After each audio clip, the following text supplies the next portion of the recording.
আসসালামু আলাইকুম প্রিয় দর্শক, সবাই কেমন আছেন? চলে আসলাম এই মুহূর্তের সবচেয়ে আরো একটি গুরুত্বপূর্ণ আবহাওয়ার খবর নিয়ে। আজ সোমবার 7 অক্টোবর দেশের দক্ষিণের উপকূলীয় বেশ কিছু এলাকায় বজ্রবিদ্যুৎ সহ বৃষ্টিপাতের সম্ভাবনা রয়েছে।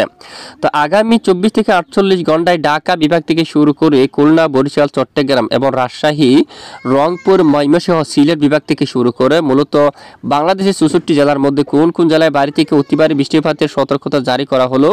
তো কি জানাচ্ছে আবহাওয়ার ইউরোপিয়ান মডেল, সম্পূর্ণ বিস্তারিতভাবে জানিয়ে দেওয়া হবে এই ভিডিওটির মাধ্যমে। তো জানতে হলে ভিডিওটি শেষ পর্যন্ত দেখবেন, ভালো লাগলে লাইক করবেন, আর সবার আগে গুরুত্বপূর্ণ আবহাওয়ার খবর পেতে চ্যানেলটি সাবস্ক্রাইব করে পাশের বেল বাটনে ক্লিক করে রাখবেন।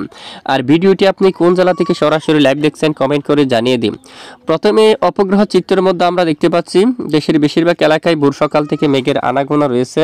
আগামী 24 ঘন্টায় কোন কোন জেলায় বৃষ্টিপাত হতে পারে একটু আমরা দেখে নেব। তো এদিকে আজ ভোর সকাল থেকে একদম দক্ষিণ উপকূলীয় অঞ্চলে কিছুটা বজ্রবাহী মেঘ তৈরি হচ্ছে। বৃষ্টিপাত হতে পারে বিক্ষিপ্ত কলাপাড়া বা আর একটু দক্ষিণ দিকে সমুদ্র অঞ্চলে, এখানে কিছুটা বিক্ষিপ্ত বৃষ্টিপাত থাকতে পারে এবং কিছুটা মেঘের আনাগোনা থাকতে পারে। চট্টগ্রাম বিভাগের বেশিরভাগ এলাকায় আকাশ আংশিক মেঘানি পরিষ্কার, বৃষ্টির মেঘ নেই। দেখুন সেনবাগ, কুমিল্লা, আমরাপুর, ফরিদগঞ্জ, আগরতলা সহ এই যে সকল জেলার উপর আকাশ আংশিক মেঘানি পরিষ্কার থাকতে পারে, বৃষ্টির মেঘ নেই।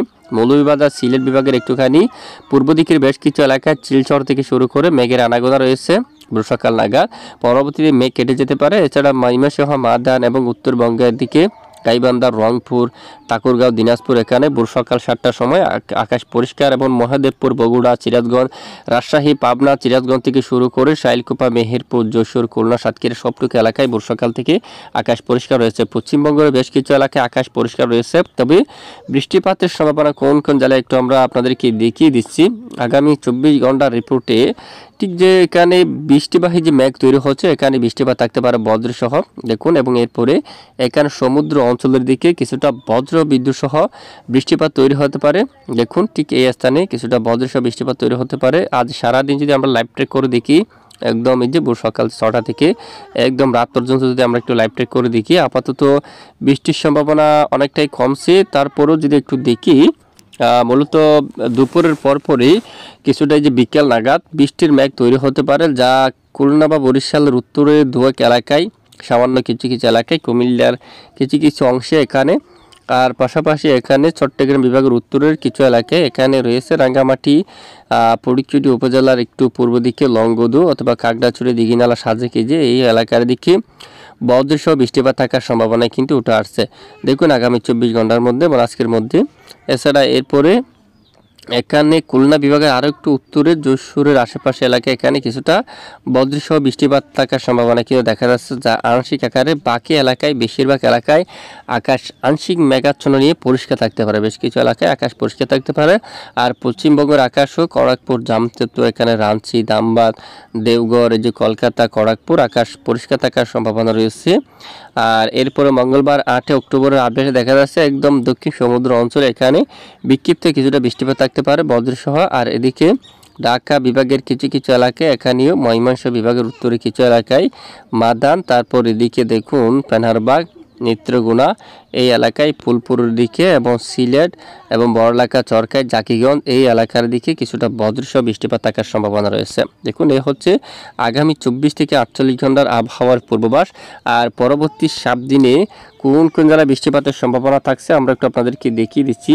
তো পরবর্তী 4 থেকে 5 দিনের আবহাওয়ার আপডেট আমরা দেখতে পাচ্ছি মূলত এক সপ্তাহের মধ্যে। এখানে দেখুন বৃষ্টিপাতের সম্ভাবনা থাকতে পারে বিশেষ করে শিলচরের উপরে দিকে প্রায় 83 বা 80 মিলিমিটার পর্যন্ত বৃষ্টিপাত থাকার সম্ভাবনা পরের এই যে 4 দিনের মধ্যে। শিলচর এবং সিলেট বিভাগের একটুখানি পূর্ব দিকে এখানে তেমন ভারী বর্ষণ না। আর এখানে দেশের উত্তরাঞ্চলে ময়মনসিংহ, মাদান এখানে হালকা মাঝারি কিছুটা বিক্ষিপ্ত বৃষ্টিপাত থাকতে পারে। তারপর এদিকে কলকাতা অথবা মেহেরপুর পরের 7 দিনে মাত্র 31 মিলিমিটার বৃষ্টিপাত থাকতে পারে, মেঘের আনাগোনার সাথে দুয়েক এলাকায় হালকা বিক্ষিপ্ত বৃষ্টিপাত থাকতে পারে। আর উত্তরবঙ্গের উপর গুয়াহাটি বা উত্তরের এখানে দেখুন পাঠশালা থেকে শুরু করে এখানে কুলাপাড়া, এখানে দেখুন ডুবুরি এই এলাকার দিকে 50 মিলিমিটার পর্যন্ত হালকা মাঝারি কিছুটা বিক্ষিপ্ত বৃষ্টিপাত থাকার সম্ভাবনা রয়েছে। তো দেখুন এই হচ্ছে বৃষ্টিপাতের পূর্বাভাস। আর সমুদ্র অঞ্চলে পরবর্তী 4 দিনের যে আপডেট আছে সে অনুযায়ী বঙ্গোপসাগরে তেমন ভারী বর্ষণের সম্ভাবনা নেই বা ভারী বৃষ্টিপাতের সম্ভাবনা কিন্তু দেখা যাচ্ছে না। বঙ্গোপসাগর স্বাভাবিক থাকতে পারে, যদি একটু আমরা বায়ুর চাপটা মোড়ে যাব কি পরিমাণ, এই যে বঙ্গোপসাগর যদি আমরা একটু দেখি লাইভ ট্রেকের মধ্যে কোনো উত্তাল পরিবেশ কিন্তু বঙ্গোপসাগরের বুকে নেই। ইতিমধ্যে দেখুন আপনারা একদম স্বাভাবিক অবস্থায় থাকতে পারে বঙ্গোপসাগর। যদি পরিবর্তন আসে আমরা জানাবো, সঙ্গে থাকবেন। এখন আজকের আবহাওয়ার গুরুত্বপূর্ণ রিপোর্ট। এটুকু সঙ্গে থাকার জন্য অসংখ্য ধন্যবাদ।